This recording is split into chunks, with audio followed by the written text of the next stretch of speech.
ایمان کی شان یہ ہو، اس کے دل اور سینے کی حالت کا کیا عالم ہوگا؟ وہ صدیق اکبر جو صحابہ کے امام ہیں، افضل البشر بعد الانبیاء بالتحقیق، صدیق اکبر رضی اللہ تعالیٰ عنہ، جن کے بارے میں حضور محدث اعظم کے چوچوی رحمت اللہ علیہ کہتے ہیں مرتبہ حضرت صدیق کا یہ ہے سید، ہر فضیلت کے وہ جامع ہیں نبوت کے سوا۔ اللہ اکبر۔ آئیے وہی صدیق اکبر روایت کر رہے ہیں۔ اللہ اکبر۔ الفاظ میرے ہیں، مفہوم بیان کر رہا ہوں اپنے الفاظ کے جامع میں۔ ابتدائی دن ہے، مدینہ منورہ میں اصحاب رسول ابھی نئے جو ہے وہ مدینہ طیبہ آئے ہیں۔ اللہ اکبر۔ حجروں کی تعمیر ابھی نئی ہوئی ہے، مسجد نبوی کی تعمیر نئی ہوئی ہے۔ حالات یہ ہیں کہ سیدنا ابو ہریرہ جیسے لوگ، اللہ اکبر، کبھی لنگی ہوتی ہے بدن پر، اوپر کا کرتا نہیں ہوتا، ان حالات میں زندگیاں گزار رہے ہیں۔ بلال حبشی کا حال یہ ہے کہ بھوک سے جب مجبور ہو جاتے ہیں تو زمین پر چت لیٹ جاتے ہیں تاکہ اپنے پیٹ کو آرام پہنچائیں۔ اللہ اکبر۔ اور خود رحمت دو عالم صلی اللہ علیہ وآلہ وسلم جن کے نام سے آپ نے کانفرنس رکھی ہے، ان کے گھر کا حال یہ ہے کہ 3 مہینے گزر جاتے ہیں تو چولہا نہیں جلتا۔ اللہ کے رسول علیہ السلام کے گھر میں 3 مہینے، کوئی مبالغہ نہیں، یہ اللہ کے رسول کی سب سے پیاری زوجہ ام المومنین سیدہ عائشہ صدیقہ فرما رہی ہے۔ اللہ اکبر۔ آپ فرماتی ہیں 3 مہینے ہو جاتے، چولہا نہیں جلتا اللہ کے رسول کے گھر میں۔ تو صحابہ نے پوچھا جب حضور کے گھر میں چولہا نہیں جلتا تھا تو تم لوگ کن چیزوں پر اتفاق کرتے تھے، کیا کھاتے تھے، کیسے زندگی گزارتے تھے؟ تو اس وقت اماں عائشہ پاک فرماتی ہیں اس وقت ہم لوگ 2 کالی چیزوں پر اپنا وقت گزار لیتے تھے۔ آپ نے فرمایا جس کو حدیث میں روایت کیا گیا قالت اسودین، ہم 2 کالی چیزوں پر گزارا کر لیتے تھے، نمبر 1 کھجور، نمبر 2 پانی۔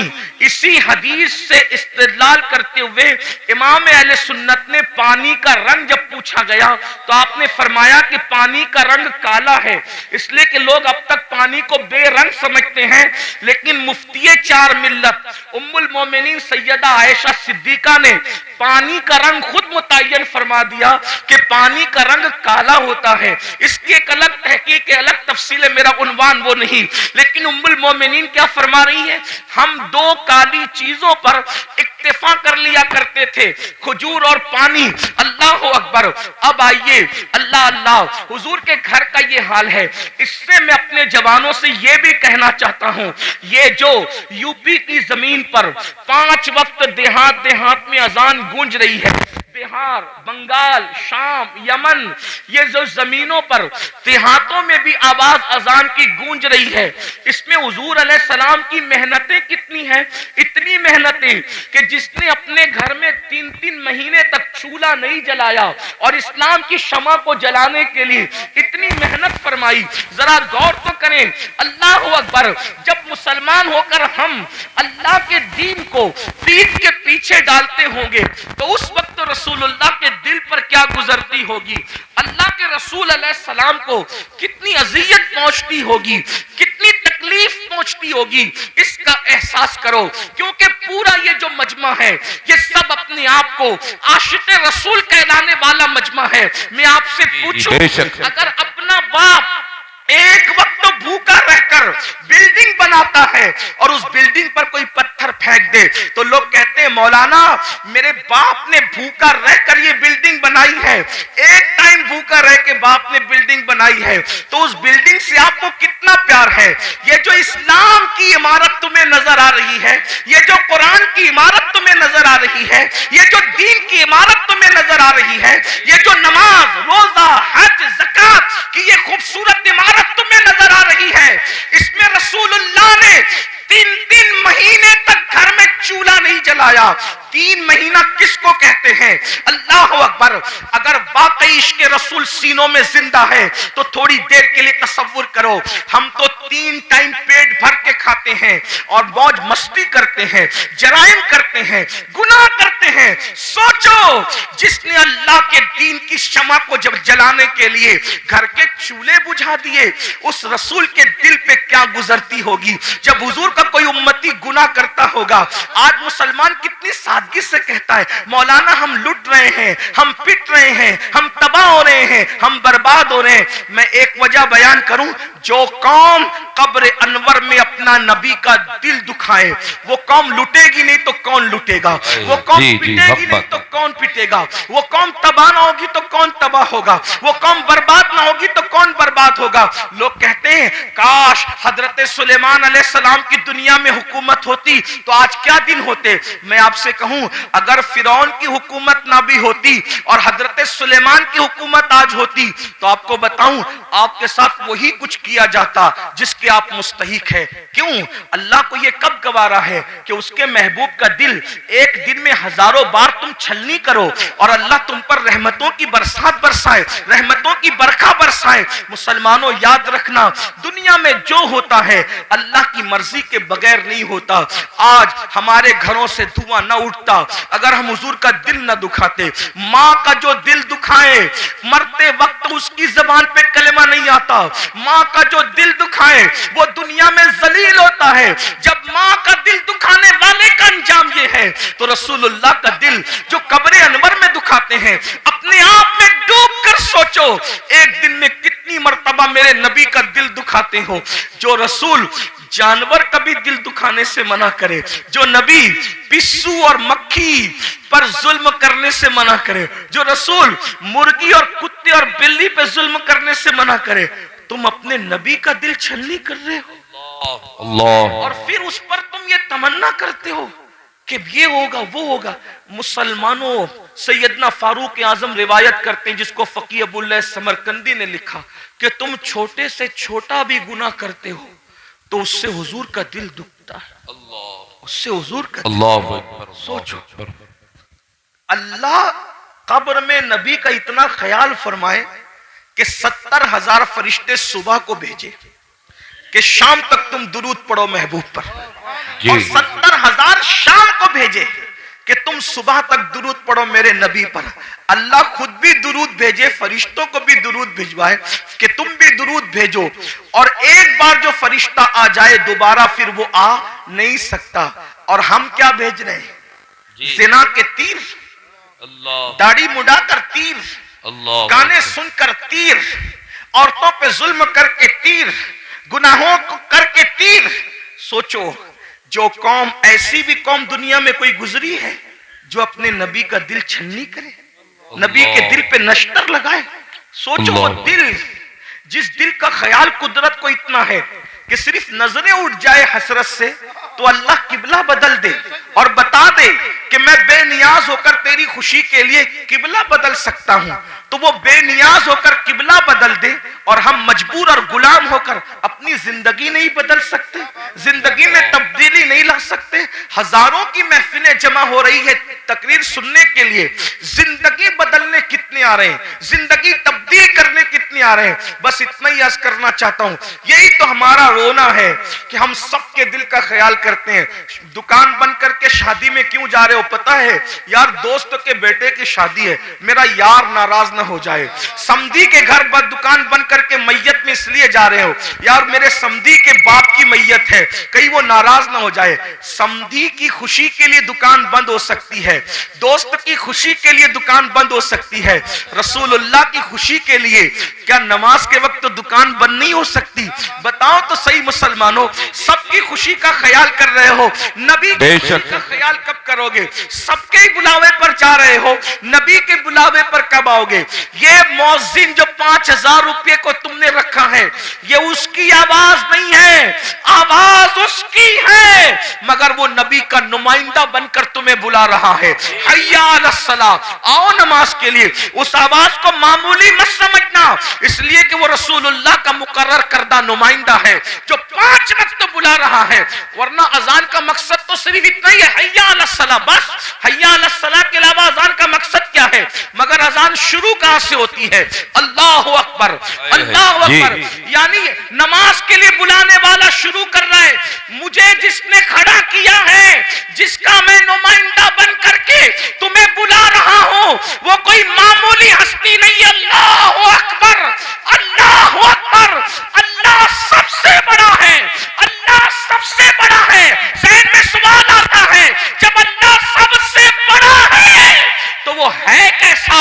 اشہد ان لا الہ الا اللہ، اللہ کے سوا کوئی معبود نہیں ہے. اس کی نشانی کیا ہے؟ اشہد ان محمد رسول اللہ، محمد اللہ کے رسول سب سے بڑی نشانی ہے. بولنا کیا چاہتا ہے؟ حی علی الصلاۃ. آؤ نماز کی طرف، نماز کی طرف آؤں گا تو کیا ملے گا؟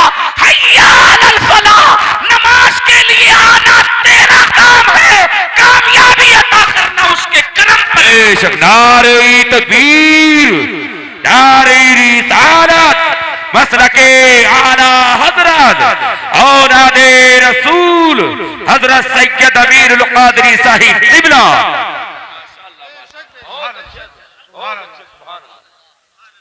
فلاح عربی لغت میں اتنا جامع لفظ ہے کہ ہر کامیابی کو یہ سمیٹ لیتا ہے.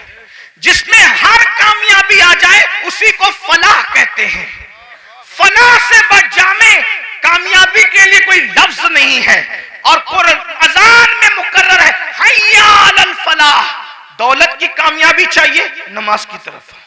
اولاد چاہیے، نماز کی طرف آؤ. عزت چاہیے، نماز کی طرف آؤ. بلندی چاہیے، نماز کی طرف آؤ. حکومت چاہیے، نماز کی طرف آؤ. تجارت چاہیے، نماز کی طرف آؤ. عمر میں برکت چاہیے، نماز کی طرف آؤ. حتیٰ کہ یاد رکھنا، بڑے سے بڑا لیڈر زمین پر چمچے پال کر بازاری عزت تو حاصل کر سکتا ہے، مگر قبر میں عزت حاصل کرنا کسی کے بس کا نہیں ہے. مگر نماز وہ عظیم سرمایہ ہے جس کو پڑھنے کے بعد آدمی قبر میں بھی عزت دار ہو جاتا ہے. شرط یہ کہ سینے میں عشق رسول ہو. میرے امام کہتے ہیں نکیرین کرتے ہیں تعظیم میری، نکیرین کرتے ہیں تعظیم میری، فدا ہو کے تجھ پہ یہ عزت ملی ہے. بے شک بے شک. جی نماز پڑھو گے تو قبر میں فرشتے بھی عزت سے پیش. آپ کہتے ہو ٹرین میں ٹی سی عزت سے پیش نہیں آتا. میں نے کہا نماز پڑھا ہوتا تو ایسا نہیں ہوتا. حضور سے وفا کی ہوتی. یار قبر میں جب فرشتے عزت سے پیش آ سکتے ہیں تو ٹرین کے ٹی سی کی کیا حیثیت ہے؟ جو نبی سے وفاداری فرشتوں کے درمیان معزز بنا دے، وہ پولیس کے درمیان معزز کیوں نہ بنائے گی؟ وہ مالداروں کے درمیان معزز کیوں نہ بنائے؟ آپ دیکھو بہت سارے علماء آپ کے درمیان آتے ہیں، ان کی معاشی حالت اتنی مضبوط نہیں ہوتی جتنی تمہاری ہوتی ہے، پھر بھی تم ہاتھ باندھ کے کیوں کھڑے رہتے ان کے سامنے؟ خدا نے کروڑ پتیوں کو ایک عالم کے سامنے ہاتھ باندھ کے کیوں کھڑا کروا دیا؟ اللہ بتا رہا ہے دیکھ لے میرے وفادار پر انعام. یہاں مالداروں کو ہاتھ بندوا دیا ہے اور قبر میں نکیرین عزت کرتے نظر. نبی سے وفا تو کر کے دیکھو. سب کے لیے وفا، حضور کے لیے وفا نہیں. بات دور نکلی. عرض کر رہا تھا ابتدائی دور ہے اسلام کا، مدینہ منورہ میں. صدیق اکبر راوی ہے. صدیق اکبر کہتے ہیں مجھے اتنی بھوک لگی تھی کہ میرے گھر میں کچھ نہیں تھا. صدیق اکبر کہنے اور کئی دن ہو گئے تھے، تقریباً کم و بیش 3 دن. بھوک سے جب میرا پیٹ خالی ہوا اور کمر کی طرف لگنے لگا تو میں نے سوچا چلو دوپہر کی چلچلاتی دھوپ ہے، چل کر کے کسی کے گھر کچھ کھا لیں گے. دوپہر میں جب مجھے کوئی دیکھے گا کہ ابو بکر دوپہر میں دھوپ میں کہاں پھر رہے ہو، تو پھر میں کہہ دوں گا کہ بھوک لگی ہے تو مجھے کچھ کھلا دے گا. ادھر صدیق اکبر نکلے، ادھر فاروق اعظم سے سامنا ہوا. فاروق اعظم اور صدیق دونوں نے ایک دوسرے کو سلام کیا اور فاروق اعظم نے پوچھا ابو بکر میرے بھائی اس دھوپ میں، چلچلاتی دھوپ میں کیوں نکلے ہو؟ اتنی دھوپ میں تو تم نکلتے بھی نہیں ہو، کیوں نکلے ہو؟ صدیق اکبر نے کہا عمر مجھے بھوک لگی ہے، 3 دن کا بھوکا ہوں، گھر میں کچھ نہیں ہے، اس لیے وہ بھوک مجھے گھر سے باہر لائی ہے۔ لیکن میرے بھائی عمر، تم بھی تو اس دھوپ میں باہر نکلتے نہیں، تم کیوں نکلے ہو؟ کہا میرے بھائی جو تمہارا حال ہے وہی میرے گھر کا بھی حال ہے، 3 دن سے میں نے بھی کچھ نہیں کھایا، سوچا دوپہر کا وقت ہے، کوئی مجھے دیکھ لے گا، پوچھے گا کہ اس دھوپ میں کیوں پھر رہے ہو، تو کہوں گا بھوک لگی ہے تو کچھ کھا کر کے بھوک کو مٹا دوں گا۔ ابھی دونوں میں یہ گفتگو ہو رہی تھی کہ آمنہ کے لال کاشان اقدس سے مکمل شان و شوکت کے ساتھ باہر نکلے، جن کی شان میرے امام یوں کہتے ہیں، آسماں خوان، زمین خوان، زمانہ مہمان، صاحب خانہ لقب کس کا ہے، تیرا تیرا کون دیتا ہے، دینے کو منہ چاہیے، دینے والا ہے سچا ہمارا نبی۔ بے شک سرکار کو آتے دیکھا، آقا نے دونوں کو سلام کیا، دونوں نے عرض کی ہمارے ماں باپ آپ پہ قربان آقا، اس چلچلاتی دھوپ میں آپ باہر نہیں تشریف لاتے، آپ اس دھوپ میں کہاں جا رہے ہیں، ہمیں کام بتا دے کیا ہے۔ آقا نے فرمایا ابو بکر عمر پہلے یہ بتاؤ تم دونوں یہاں کیا کر رہے ہو۔ آقا علیہ السلام نے کچھ کہنے کے بجائے فرمایا تم دونوں کیا کر رہے ہو۔ دونوں نے نظر جھکا کے کہا قاسم نعمت سے یا رسول اللہ 3 دن سے بھوکے ہیں، گھر میں کچھ ملا نہیں، باہر آ گئے، بھوک باہر لائی ہے کہ ہم کچھ کھا لیں کسی کے یہاں جا کے، لیکن آقا آپ کیوں باہر آئے؟ سرکار نے فرمایا تمہارے گھر میں 3 دن سے چولہا نہیں جلا، لیکن اس وقت میرے گھر میں مہینہ بھر ہو گیا، مہینے بھر سے میرے گھر میں چولہا نہیں جلا ہے، مجھے بھی بھوک کی شدت نے بےتاب کیا، میں نے سوچا کسی کے گھر جا کر اس کو نوازا جائے اور اس کے گھر جا کے کچھ کھایا جائے۔ صحابہ رونے لگے۔ یہاں آگے بڑھنے سے پہلے ایک جملہ کہتا ہوں، صحابہ پر کچھ کمنٹ کرنے سے پہلے یہ قربانیاں بھی سوچ لیا کر کہ کیا قربانیاں تھی۔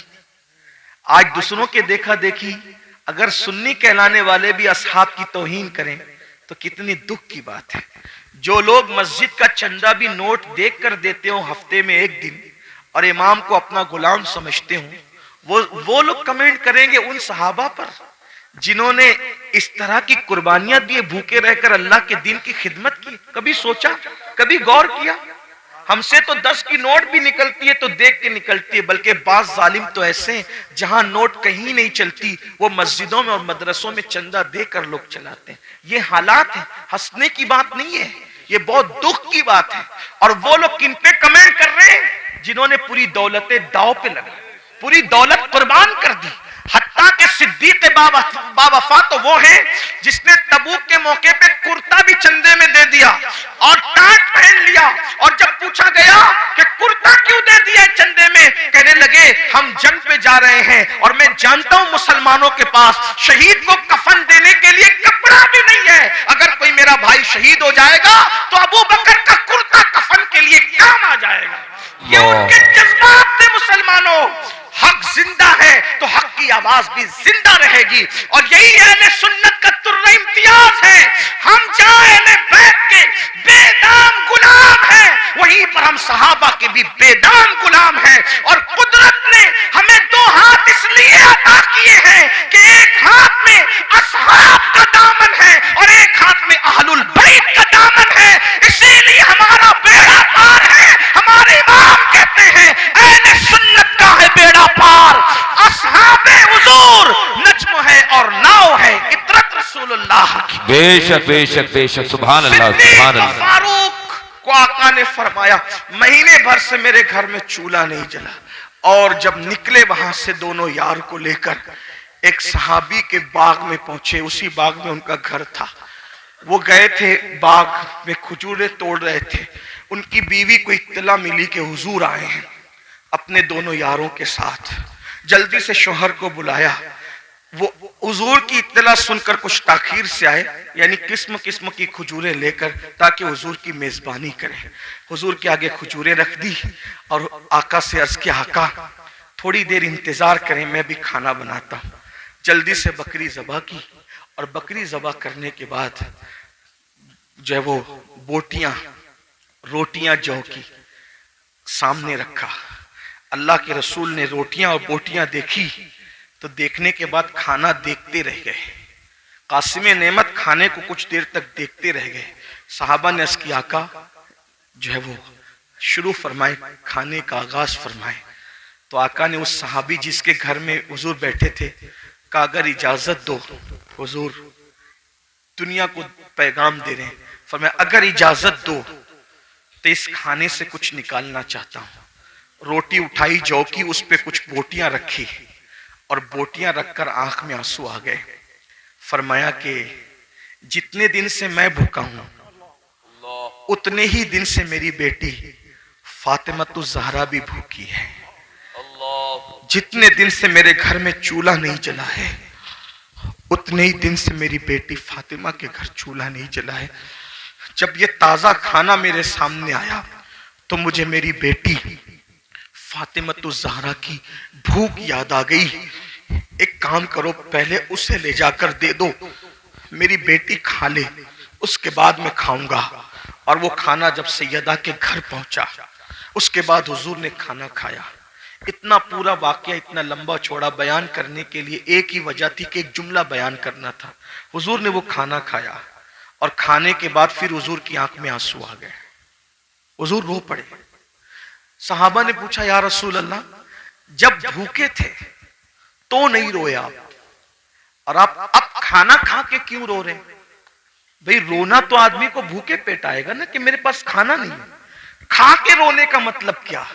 اب آقا نے جو فرمایا یہی ایک جملہ پڑھنے کے لیے اتنا بڑا واقعہ میں نے پیش کیا.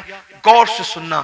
آقا ارشاد فرماتے ہیں اللہ نے کتنا لذیذ کھانا ہمیں کھلایا نا، بکری کا گوشت اور جو کی روٹی. سید الطعام ہے، یہ کھانوں کا سردار ہے. کتنا لذیذ کھانا اللہ نے ہمیں کھلایا. اب میں اس پہ رو رہا ہوں.